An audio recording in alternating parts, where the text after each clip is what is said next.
नमस्कार साथियों, जय हिंद, वंदे मातरम। आप सभी का एक बार फिर से बहुत बहुत स्वागत है आपके अपने YouTube चैनल एग्ज़ाम ट्रिकी में, जहां पर आज हम बात करेंगे लैंग्वेज एंड कम्युनिकेशन का जो आपका पेपर है। जो भी हमारे डीएड स्पेशल एजुकेशन एचआई के स्टूडेंट हैं, जो भी फर्स्ट ईयर के स्टूडेंट्स हैं, है ना, इनका पेपर नंबर 3 जो है उसका नाम है लैंग्वेज एंड कम्युनिकेशन, यानी कि संचार और भाषा। कम्युनिकेशन क्या है, लैंग्वेज क्या है, हम लोग यूनिट 1 के अंतर्गत जानेंगे। और जो भी हमारा 1.1 है वहाँ पर बात की गई है किसकी, 1.1 में अगर हम बात करेंगे तो बात करेंगे किसकी, कम्युनिकेशन की। यानी कि आपका संचार क्या है, इसको हम लोग क्या बोलते हैं, संचार। संचार क्या है, इसकी परिभाषाएं क्या हैं, इनकी परिभाषाएं क्या है, इसका अर्थ क्या है ना, और इसके कार्य क्षेत्र क्या हैं। इतनी चीज़ों पर हम लोग 1.1 में बात करेंगे। ऐसे ही हम लोग आगे बढ़ते हुए जितनी भी चीज़ें हैं यूनिट 1 की यहाँ पर हम लोग कवर कर लेंगे।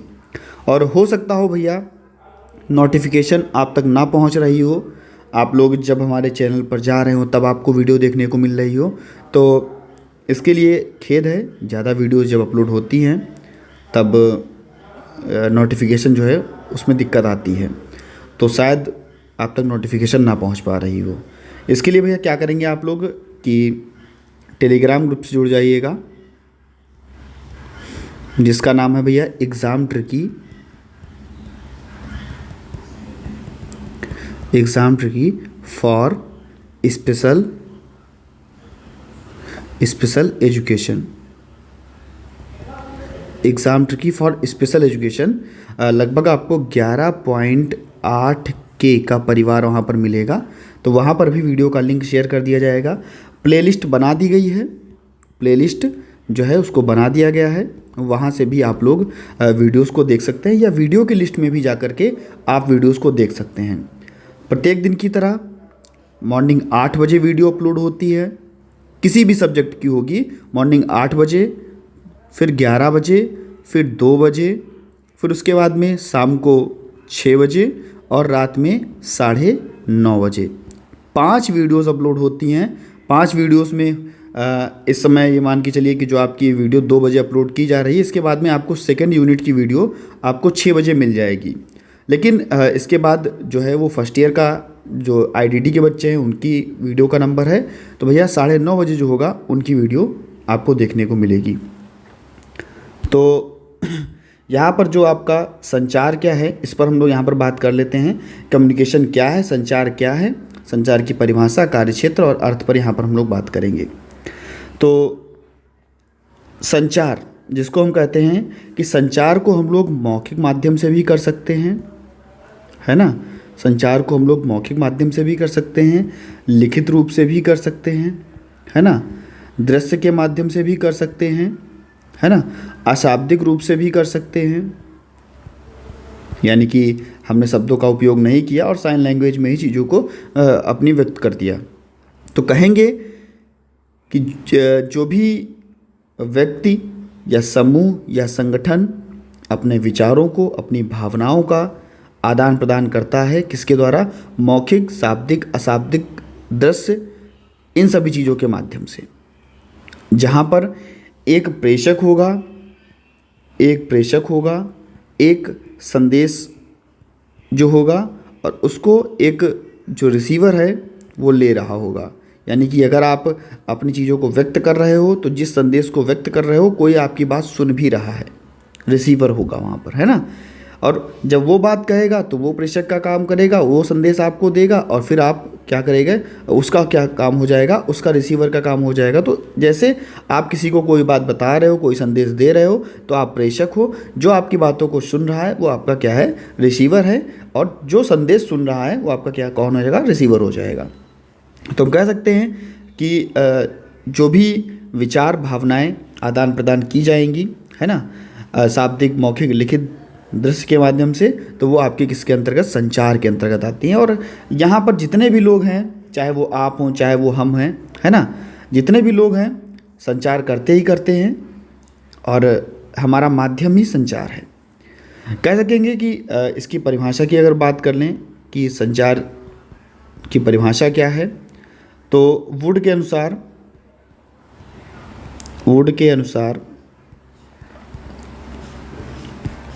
अनुसार संचार एक प्रणालीगत प्रक्रिया है जिसमें व्यक्ति अर्थ बनाने और व्याख्या करने के लिए प्रतीकों के साथ उसके माध्यम से बातचीत करता है।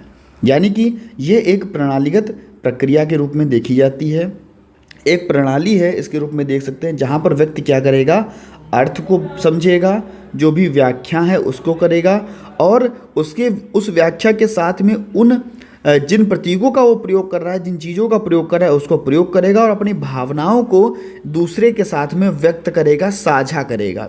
तो ये आपका क्या कहलाएगा, संचार कहलाएगा। क्या कहलाएगा, आपका संचार कहलाएगा। ऐसे ही अगर हम लोग बात कर लें आपके संचार की, तो कहेंगे संचार विचारों, संदेशों या सूचनाओं के आदान प्रदान के माध्यम से जानकारी देने की गतिविधि है। संचार क्या है, संचार क्या है, विचारों या सूचनाओं के आदान प्रदान के माध्यम से जानकारी देने की गतिविधि है। कहते हैं क्या कि जो संचार है वो विचारों, संदेशों और सूचनाओं के आदान प्रदान के माध्यम से, जो भी हमारे विचार हुए, जो हमारे संदेश हुए, है ना, इनका हम याद करते हैं, सूचना को देते हैं, उनका आदान प्रदान करते हैं। मैं आपको सूचना दे रहा हूँ, आप हमें सूचना दे रहे हो, है ना, तो क्या हो रहा है, ये आदान प्रदान हो रहा है। इसके माध्यम की जानकारी की देने की क्या है, गतिविधि है, जहाँ पर हम लोग भाषण का प्रयोग कर सकते हैं, यानी कि स्पीच का प्रयोग कर सकते हैं, है ना, जहाँ पर हम लोग भाषण का प्रयोग करते हैं, जहाँ पर हम लोग दृश्य सामग्रियों का प्रयोग करते हैं, जहाँ पर हम लोग संकेतों का प्रयोग करते हैं, जहाँ पर हम लोग लेखन का प्रयोग करते हैं, है ना। तो इन सभी चीज़ों का प्रयोग करके हम क्या कर सकते हैं, संचार कर सकते हैं, कम्युनिकेशन कर सकते हैं। ऐसे हम कह सकते हैं कम्युनिकेशन का व्यापक रूप में अगर हम देखें, कम्युनिकेशन को अगर हम संचार को व्यापक अर्थ के रूप में देखें तो कहेंगे कि संचार में प्रतीकों या संदेशों के प्रसार और जो रिसेप्शंस हैं वो शामिल होंगे, जो व्यक्तियों को एक दूसरे के साथ जानकारी, विचार और भावनाओं को साझा करने की अनुमति देंगे। संचार का अर्थ कई गतिविधियों में शामिल होगा, जो सुनना, बोलना, लिखना, व्याख्या करना, जवाब देना, है ना। इससे व्यक्ति क्या करेगा, अपनी शिक्षा, अपना व्यवसाय, राजनीति और मनोरंजन संचार से शामिल हो सकते हैं। संचार के क्षेत्र में आपके व्यक्तिगत संबंध हुए, व्यवसायिक संबंध हुए, शिक्षा हुए, राजनीति हुई, मनोरंजन, ये सभी चीज़ें जो है वो संचार में शामिल होंगी। संचार में हम कह सकते हैं कि जब ये चीज़ें शामिल होंगी तो संचार के जो चरण होंगे, संचार करने के जो चरण होंगे, उनमें क्या क्या होगा, तो हम कहेंगे उनमें होगा सुनना। क्या होगा, सुनना। सुनकर के भी, यानी कि स्पीकर के माध्यम से, है ना, कोई संदेश आपको दे रहा है इसके माध्यम से, है ना, इन जानकारियों को हम क्या कर सकते हैं, संसाधित कर सकते हैं। हम बोल करके भी, हम लोग बोल कर भी जानकारी को साधित कर सकते हैं। यानी कि जो भी भाषा होगी उसकी व्याकरण, विराम चिन्ह, इन सभी का उपयोग करके अपने विचारों और भावनाओं को व्यक्त कर सकते हैं। इसके बाद में हम पढ़ कर के भी, है ना, पढ़ना, यानी कि पढ़ के भी हम लोग अपने विचारों को व्यक्त कर सकते हैं। जैसे जो भी संदेश आया हुआ है, मान लीजिए आपके पास कोई मैसेज आया या आप सुबह सुबह अपना अखबार पढ़ रहे हैं, तो जो पढ़ कर के भी आप संदेश को समझ सकते हैं, उसको उसकी जो जानकारी है उसको संसाधित कर सकते हैं और उसका व्याख्यान कर सकते हैं। ऐसे ही व्याख्या करके भी, जैसे मैं आपके सामने क्या कर रहा हूँ, व्याख्या कर रहा हूँ, तो क्या है कि मैं क्या कर रहा हूँ कि कोई भी चीज़ है, कोई भी टॉपिक है, उसको बहुत ही आपको सरल भाषा में बताने का प्रयास कर रहा हूँ। यानी कि व्याख्या के द्वारा उसके अर्थ को समझाया जा सकता है और स्वयं ज्ञान के द्वारा उसके अनुभव के आधार पर संदेश की व्याख्या की जा सकती है। ऐसे ही जवाब देकर के भी, यानी कि जो भी क्रिया प्रतिक्रिया होगी, है ना, कोई भी क्रिया हो रही है उसके प्रति प्रतिक्रिया करके भी, जवाब दे करके भी, मौखिक रूप से और लिखित रूप से भी हम लोग प्रश्न पूछ सकते हैं, उसका स्पष्टीकरण कर सकते हैं, है ना, और जो भी सहमति और असहमति है उसके बारे में हम व्यक्त कर सकते हैं।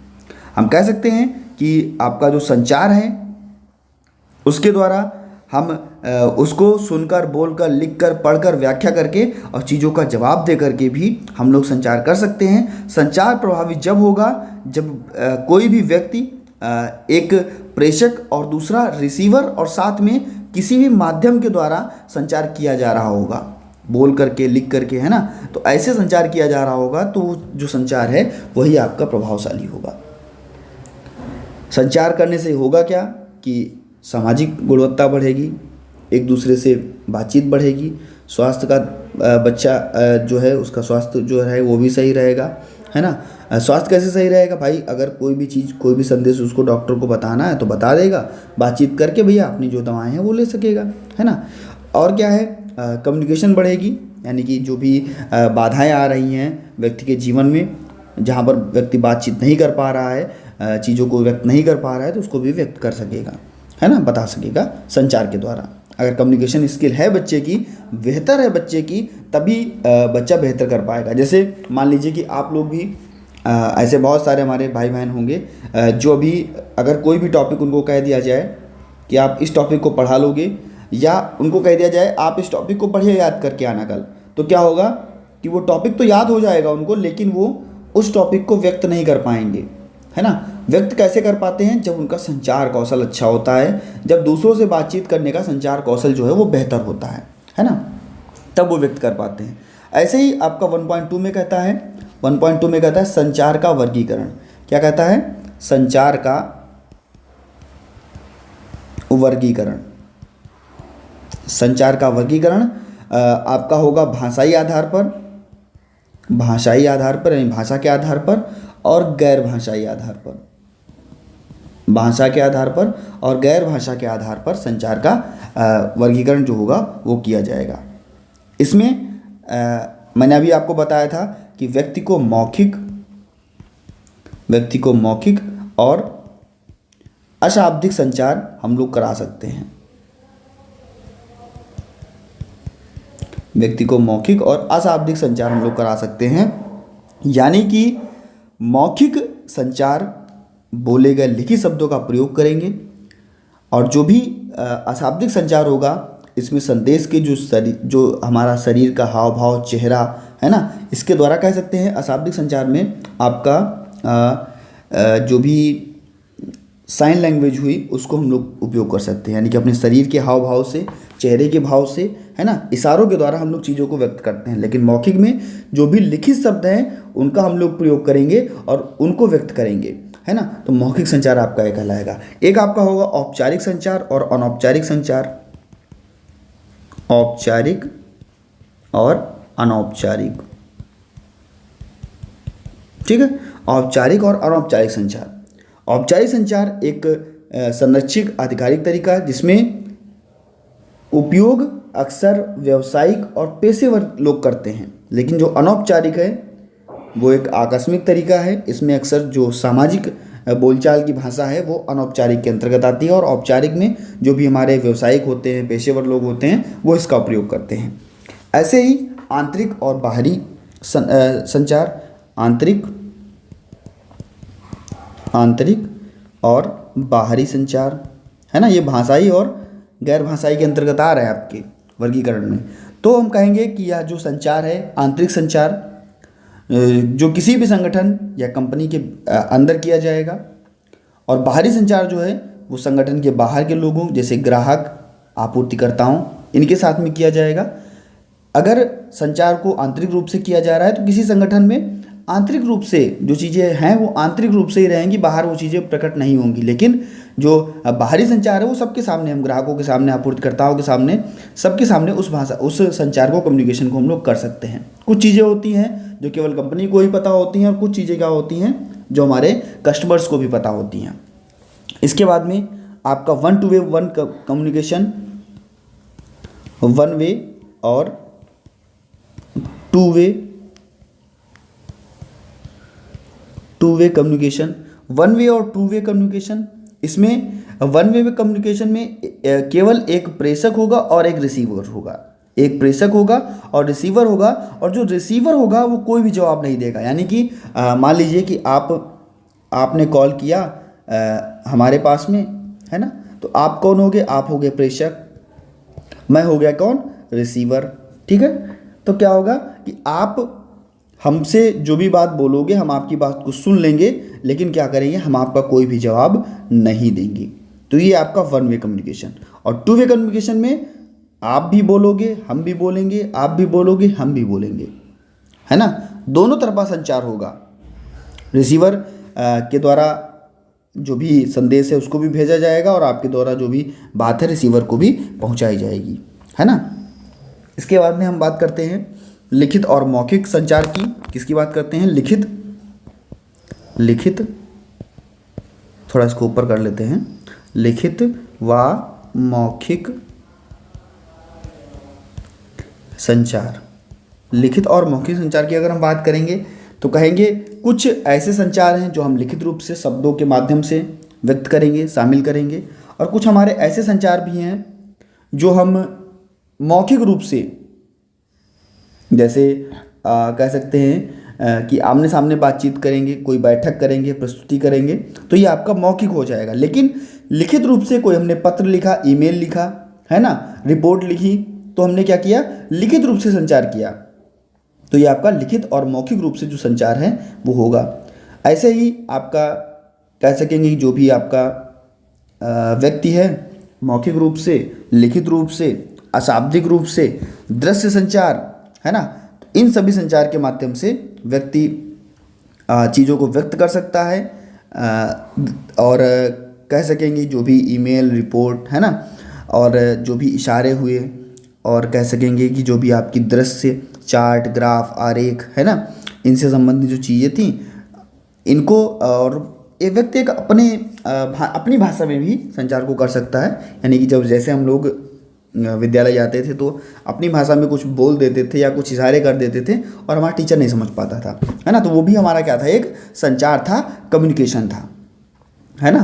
तो शरीर की भाषा से, यानी कि इशारों के माध्यम से, चेहरों के माध्यम से, आँखों के माध्यम से, है ना। और इसके बाद में दृश्य आपको बताया गया, प्रतीक, चित्रों के माध्यम से आपने संचार किया, स्पर्श करके आपने चीज़ों को सीखा, है ना, जैसे हाथ मिलाना, गले मिलना, है ना, ये सारी चीज़ें। और आप इस प्रकार से आपकी गैर भाषाई और भाषाई जो संचार है वो हो जाएगा, जो मानव के जीवन को बेहतर बनाएगा। और भाषाई संचार से व्यक्ति का समूह, व्यक्तित्व और जो भी संगठन है, इनको प्रभावशाली बनाया जा सकता है और सुधार किया जा सकता है। इसी प्रकार से अगर हम बात करते हैं आपके यूनिट 1.3 की, तो जो आपका 1.3 यूनिट है ये बात करता है भैया भाषा की, है ना। अभी तक हम लोगों ने संचार पढ़ा, अब हम पढ़ेंगे भाषा के बारे में, लैंग्वेज के बारे में। लैंग्वेज के बारे में, लैंग्वेज क्या है, भाषा क्या है, इसकी परिभाषा क्या है ना, विशेषताएं क्या हैं, कार्य क्या हैं। तो जो ध्वनियाँ, जो शब्द, कह सकेंगे कि जो भाषा है या लैंग्वेज है, ये क्या है? संचार की एक प्रणाली है। संचार हम कैसे करते हैं? भाषा के रूप में करते हैं। अरे हमको इंग्लिश आ रही होगी, हिंदी आ रही होगी, तभी तो हम संचार कर पाएंगे। जो हमारे भाषाएं हैं अगर हमको आ रही होंगी, चाहे वो किसी भी प्रकार की कोई भी भाषा हो, है ना, विद्यालय की भाषा हो या हमारे घर की भाषा हो, यानी कि जब हमको लैंग्वेज का पता होगा तभी तो हम एक व्यक्ति से दूसरे व्यक्ति तक चीज़ों को व्यक्त कर पाएंगे, बता पाएंगे। तो संचार का एक छोटी प्रणाली के रूप में जिसको देखा जाएगा उसको क्या कहेंगे? भाषा कहेंगे। भाषा जो है वो संचार की प्रणाली है। भाषा के द्वारा संचार किया जाता है, जहाँ पर ध्वनि, शब्द, व्याकरण, ध्वनियाँ भी शामिल हैं। मैं आपसे बोल करके बातें कर रहा हूँ तो यहाँ पर ध्वनि निकल रही है, मैं शब्दों को बोल रहा हूँ और व्याकरण भी साथ में शामिल कर रहा हूँ। यानी कि कहाँ पर हमारा क्वेश्चन मार्क लगेगा, कहाँ पर हमारा फुल स्टॉप लगेगा, इन सभी चीज़ों को मैं व्यक्त कर रहा हूँ आपके सामने। तो इसका उपयोग मनुष्य जो है वो अपने अर्थ को व्यक्त करने में, विचारों और भावनाओं को व्यक्त करने में और दूसरे के साथ बातचीत करने में प्रकट करता है। यह मानव संस्कृति और समाज का एक पहलू है। मानव संस्कृति और समाज का क्या है? एक पहलू है जो व्यक्ति को दूसरे के साथ विचारों, ज्ञान और अनुभवों को साझा करने में अनुमति देता है। जो संस्कृति है, क्षेत्र है, समय, अवधि, इनमें भिन्नता देखने को मिलती है। भाषा विज्ञान, मनोविज्ञान और अलग अलग जो विषय हैं इनका हम अध्ययन कैसे कर सकते हैं? भाषा के द्वारा ही कर सकते हैं। जो भी हमारे दूसरे विषय भी हैं, है ना, उनका हम लोग अध्ययन कैसे कर सकते हैं? भाषा के द्वारा कर सकते हैं।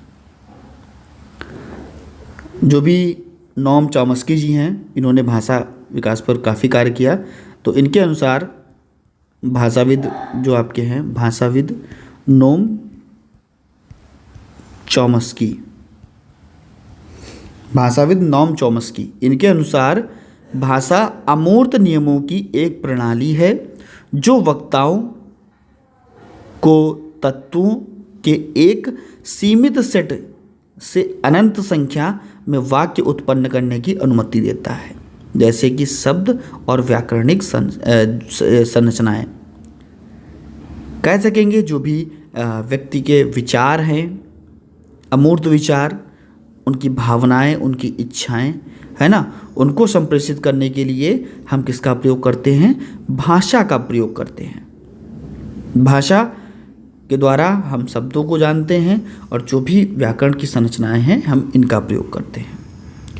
भाषा को प्रतीकों और नियमों और व्यवहारों के माध्यम से भी हम लोग प्राप्त कर सकते हैं। जो भी प्रतीक हुए, जो भी प्रतीक हैं, है ना, नए नए प्रतीक हुए, जो भी नियम हुए, जो भी व्यवहार हुए, इनकी जटिल प्रणाली के रूप में इसको साझा किया जा सकता है। और संवाद करने में, कम्युनिकेशन करने में, हमारे आसपास की दुनिया में हम किसका प्रयोग करेंगे? भाषा का प्रयोग करेंगे। जहाँ पर हम कह सकते हैं कि भाषा को सबसे पहले हम प्रतीकात्मक रूप से देख सकते हैं, यानी कि ध्वनि, शब्द, लिखित प्रतीक, अर्थ और अवधारणाओं को हम लोग किसके द्वारा? प्रतीकात्मक रूप से व्यक्त कर सकते हैं। हम लोग ऐसे प्रतीक जो हैं उनको हम मनमाने ढंग से, यानी कि भाषा प्रतीकों और अर्थों के बीच का जो संबंध है उसको मनमाने ढंग से प्रयोग करते हैं, जिसका अर्थ शब्द, ध्वनि और आकार में क्या संदर्भित करता है इस पर निहितार्थ है। उत्पादकता भी देखने को मिलती है। उत्पादकता में क्या होगा? जो भी वक्ता है वो शब्दों को एक सीमित सेट के अनुसार, जो भी व्याकरण है उसके नियम और जो भी ध्वनियाँ हुई है ना, और वाक्य बनाना कैसे हुआ है, समझने की अनुमति कैसे मिलेगी, तो उत्पादकता के अंतर्गत। और असतत, यानी कि कह सकेंगे कि अलग अलग तत्व के रूप में से देखा जाएगा। शब्द और ध्वनियों को विभिन्न तरीकों से जोड़ना और इनको सुनियोजित करना आपका असतत के अंतर्गत आएगा। उसके बाद में मल्टी मॉडल, भाषा को कई तरीके से, कई माध्यमों से व्यक्त किया जा सकता है, जिसमें बोलना, लिखना और जो भी इशारे हैं इनके द्वारा व्यक्त कर सकते हैं। और सामाजिक घटनाओं के द्वारा भी हम लोग भाषा को व्यक्त कर सकते हैं। भाषा के द्वारा हम लोग संचार, सामाजिकरण, शिक्षा में सीखना, संज्ञानात्मक विकास, रचनात्मक विकास और पहचान और संस्कृति जो है वो हमारी बेहतर हो जाती है। हम कह सकते हैं कि जब हमको एक भाषा आ रही होगी, लैंग्वेज आ रही होगी, तो हमारा भैया क्या होगा? संचार करना बढ़िया हो जाएगा। हम चीज़ों को व्यक्त अच्छे से कर पाएंगे, है ना, दूसरों को जानकारी साझा अच्छे से कर पाएंगे, विचार और अनुभव को बेहतर कर पाएंगे। उसके बाद में अभिव्यक्ति की भी बात होती है, यानी कि भाषा व्यक्तियों को मौखिक और लिखित रूप से विचारों और भावनाओं को व्यक्त करने में जो है वो मदद करता है, अनुमति देती है। ऐसे ही सामाजिकरण की बात होती है, यानी कि अगर व्यक्ति भाषा को बोल लेगा तो समाज की जो मानदंड हैं, जो मूल्य हैं, जो अपेक्षाएं हैं, जो सीखने के अनुरूप जो भी अनुमति है उसको बेहतर सीख जाएगा। और कह सकेंगे कि सीखना और शिक्षा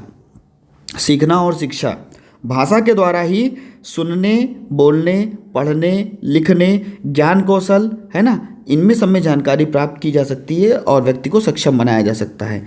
बच्चे का संज्ञानात्मक विकास हो सकता है भाषा के द्वारा, है ना। संज्ञानात्मक विकास यानी कि बच्चा तर्क करना सीख जाएगा जब उसको भाषा पता होगी। बच्चा समस्या को सुलझाना सीख जाएगा अगर भाषा उसको पता होगी, है ना। तो व्यक्ति जो है आकार देना, जानकारी देना, है ना, और तर्क करना, समस्या सुलझाना, ये सारी चीज़ें जो हैं वो संज्ञानात्मक विकास के अंतर्गत आएंगी। बच्चा रचनात्मक हो जाएगा, यानी कि जो भी कह सकेंगे कि जो भी उपकरण है जो भी साहित्य, कविता है ना, गीत, इन चीज़ों को कल्पना करके अगर भाषा बच्चे के पास है तो बच्चा कल्पना करके, कल्पनाशील होकर के इन चीज़ों को, तरीकों को कर पाएगा और अनुमति दे पाएगा। ऐसे ही पहचान और संस्कृति, पहचान और संस्कृति, जो भी पहचान है, संस्कृति है ना, उसकी स्थिति, इसका पता लगाया जा सकेगा। और जो भी संकेत है ना, इनका पता लगाया जा सकेगा, जहाँ पर विचार, भावना, रचनात्मकता, इसको व्यक्त किया जा सकेगा। और भाषा को हम एक शक्तिशाली उपकरण के रूप में देख सकते हैं, है ना। इसके बाद बात करते हैं बच्चों में भाषा के विकास के चरण। बच्चों में भाषा विकास के चरण, भाषा 1.4 में आपका भाषा विकास के चरण। और आप सभी से एक निवेदन है कि जितने भी भाई बहन यहाँ पर वीडियो को देख रहे हैं, मैंने आपको पहले ही बताया कि नोटिफिकेशन हो सकता है आपके पास कई ऐसी वीडियो हैं जिनकी नोटिफिकेशन आप तक नहीं पहुँच पा रही है। तो आपको क्या करना है कि एक बार सभी मित्रों तक वीडियो को शेयर कर देना है अगर आप वीडियो को देख रहे हैं तो। और अगर आप बाय चांस वीडियो को नहीं देख पा रहे हैं समय से, तो आपको क्या करना है, टेलीग्राम ग्रुप से जुड़ जाइएगा जिसका नाम है exam tricky for special education. लगभग में आपको इस समय वहाँ पर 11.8 के का परिवार देखने को मिलेगा। वहाँ से अगर आप जुड़ जाओगे तो ये मान के चलिए कि वहाँ पर भी वीडियो की लिंक शेयर कर दी जाती है, तो वहाँ से भी आप वीडियो को देख सकेंगे। और प्लेलिस्ट भी बना दी गई है, तो वहाँ पर भी आप वीडियो की जो प्लेलिस्ट है वहाँ पर आप जाओगे तो उसमें लैंग्वेज एंड कम्युनिकेशन जो आपका सब्जेक्ट है, ऐसे बहुत सारे सब्जेक्ट जो आपके हैं वहाँ पर आपको देखने को मिल जाएंगे। तो वहाँ से भी आप वीडियो को देख सकोगे। और अपना परिवार जो है 44 के हो चुका है ना। तो आप सभी से एक निवेदन है कि सभी मित्रों तक वीडियो को शेयर कर दीजिएगा, है ना, जिससे कि अपना परिवार भैया 50 के पहुंच जाए। बस यही आशा है कि 50 के का परिवार हो जाए। और मैंने आपको बताया भी है, जैसे ही अपना 50 के का परिवार हो जाएगा, एक अच्छी पार्टी होगी। और अच्छी पार्टी किसके साथ में होगी, एक हमारे जो नन्हे मुन्ने छोटे दिव्यांग बच्चे हैं, है ना, जो दिव्यांग बच्चे हैं, इनके साथ में एक बेहतर पार्टी होगी। और उस पार्टी में जितने भी हमारे दिव्यांग बच्चे हैं उनको एक अच्छा माहौल और जो भी चीज़ें हैं वो अच्छी मिलेंगी। हो सकता है कि उनको मैं किताबें या कुछ नई सामग्रियों को वितरित करूं। तो जैसे ही पार्टी अपना 50 के हो जाएगा, पार्टी होगी और उस पार्टी की वीडियो भी आपके साथ शेयर की जाएगी कि कैसे हम लोगों ने बच्चों के साथ पार्टी की और कैसे उस पार्टी को बेहतर बनाया। क्योंकि ये आपका एग्ज़ाम ट्रिकी परिवार हमेशा तत्पर है आप लोगों के लिए और दिव्यांग बच्चों के लिए। बाकी आप लोग खुद देखते हैं कि यहाँ पर आपके लिए कितना कार्य किया जाता है। अगर वीडियो अच्छी लगी हो, हमारा चैनल अच्छा लगा हो तो सब्सक्राइब कर लीजिएगा, वीडियो को लाइक कर दीजिएगा। अब हम बात करते हैं भाषा विकास के चरण। जब से बच्चे ने जन्म लिया तब से लेकर के बच्चे ने कितना विकास किया भाषा के अंतर्गत, है ना। तो हम बात करते हैं, क्योंकि एक बार में ही भाषा का विकास नहीं होता और कोई भी विकास हो एक बार में थोड़ी ना होता है, धीरे धीरे स्टेप के अनुसार ही विकास होता है। तो हम कहेंगे पूर्व, पहला क्या होगा, पूर्व भाषाई, पूर्व भाषाई चरण, है ना, जो 0 से 12 मंथ के बीच में होगा। इसमें जो भी शिशु होगा, कि बच्चा छोटा है, 0 से 12 मंथ यानी कि बच्चा 1 साल का, और 0 से 1 साल का बच्चा, है ना, जब से बच्चे ने जन्म लिया और बच्चा जब तक 1 साल का हुआ। तो जो भी शिशु है अपनी आवश्यकताओं के लिए, अपनी इच्छाओं को संप्रेषित करने के लिए भाषा संचार कौशल विकसित करेगा। सबसे पहले हमको देखने को मिलता है कि बच्चा क्या करता है, कूइंग करता है। कूइंग करने में क्या होगा कि हम देखते हैं बच्चा आवाज़ों को आ करके निकालता है, फिर कू कहीं करेगा, है ना। तो जो ये आवाज़ें हैं, और बच्चा अगर आवाज़ को निकाल रहा है तो उसको, जो अपनी आवाज़ों को निकालता है तो क्या होता है, उसको अच्छी लगती है तो और आवाज़ निकालने की कोशिश करता है ना। बहुत जल्दी कहो, बहुत बच्चे की बहुत पतली आवाज़ निकाल दे, है ना, जैसे हम लोग चिल्लाते रहते हैं कभी कभी, तो जब भी हम लोग बहुत मैच देख रहे होते हैं या कोई ऐसी पिक्चर देख रहे होते हैं, तब हम लोग जो आवाज़ें निकालते हैं तो क्या होता है कि वहाँ पर बच्चा कूइंग कर रहा होता है, सीटी टाइप की जो होता है वो बच्चा बजा रहा होता है।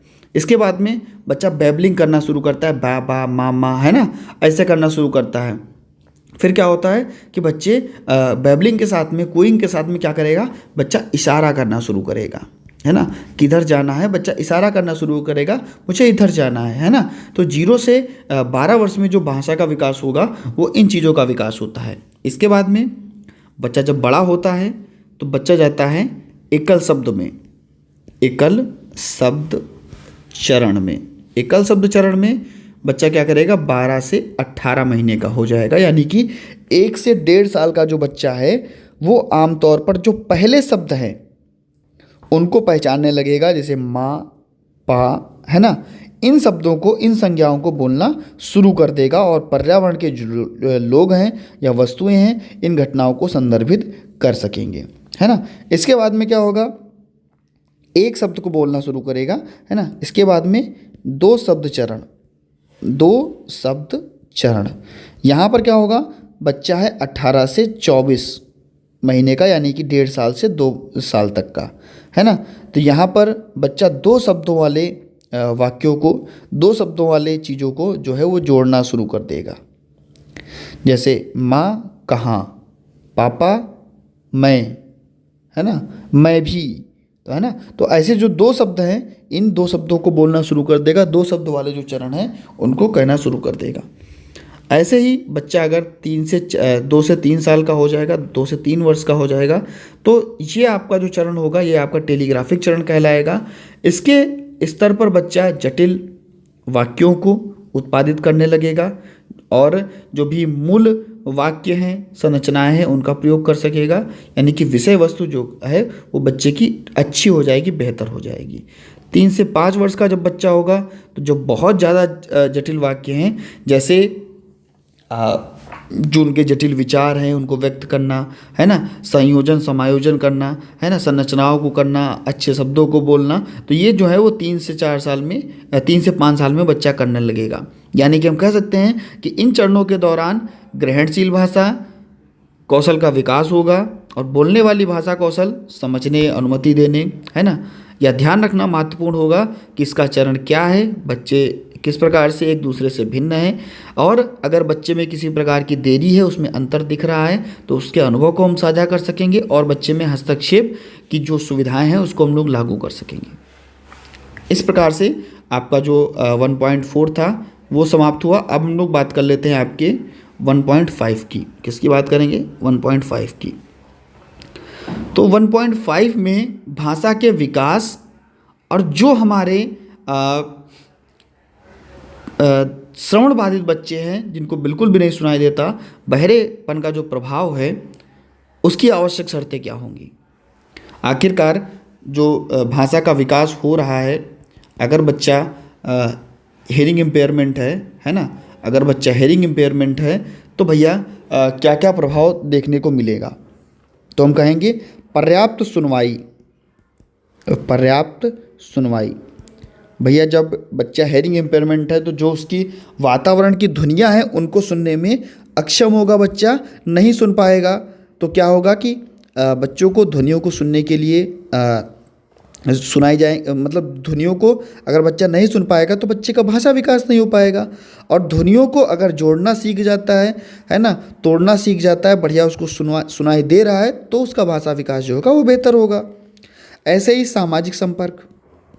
सामाजिक संपर्क, सामाजिक संपर्क के अंतर्गत बच्चा दूसरों से बातचीत कैसे कर रहा है, बातचीत अपनी बारी पर बातचीत कर रहा है या नहीं कर रहा है, बच्चों को विकास, बच्चों की ध्यान का विकास कैसे हो रहा है, साथियों के साथ बच्चा कैसे संपर्क कर रहा है, उसकी आवश्यकता क्या है, इस पर बात की जाएगी।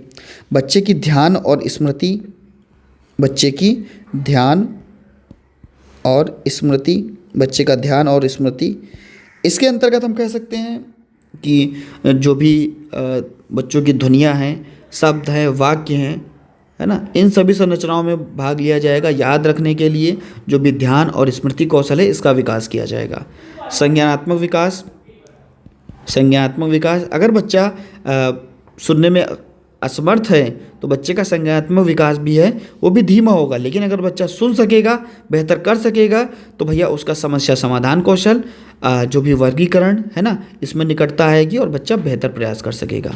ऐसे ही भाषा का संपर्क, अगर हम बच्चों की भाषा विकसित हो रही है, कौशल सीख रहा है बच्चा, तो बच्चा चीज़ों को व्यक्त कर सकेगा, बोल सकेगा, है ना, इसका संपर्क हो सकेगा। तो इस प्रकार से बच्चा भाषा का संपर्क भी कर सकता है। यानी कि हम कह सकते हैं कि जो भी हमारे श्रवण बाधित बच्चे हैं, इनके विकास पर महत्वपूर्ण प्रभाव डाला जा सकता है, क्योंकि ये अपने पर्यावरण में ध्वनियों को सुनकर और अलग करके जो बच्चे की क्षमता है जो सीमित है ना, उनको बढ़ा सकता है। जो भी बच्चा है जल्दी जल्दी कार्यों को कर रहा है या कैसे कार्यों को कर रहा है, संकेत, भाषा, दृश्य, संचार, ये सारी चीज़ें क्या हैं, इनके अनुरूप चीज़ों को कार्य किया जा सकता है। भाषा में देरी अगर देखने को मिल रही है तो हम कह सकते हैं कि बच्चे में हेयरिंग इम्पेयरमेंट यानी कि श्रवण बाधिता देखने को मिल सकती है। बोले जाने वाली भाषा कौशल का विकास जो है वो जो हमारे श्रवण बाधित बच्चे हैं इनमें थोड़ा धीमे देखने को मिलता है, और अगर पूर्ण श्रवण बाधित बच्चे हैं तो इनमें भाषा का विकास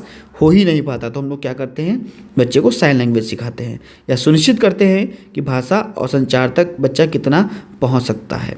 तो इस प्रकार से जो आपका यूनिट 1 था ये समाप्त होता है। और सभी मित्रों तक एक बार वीडियो को शेयर कर दीजिएगा। चैनल पर पहली बार हैं, चैनल को सब्सक्राइब करने के बाद में बेल आइकन में ऑल का ऑप्शन प्रेस कर लीजिएगा। धन्यवाद।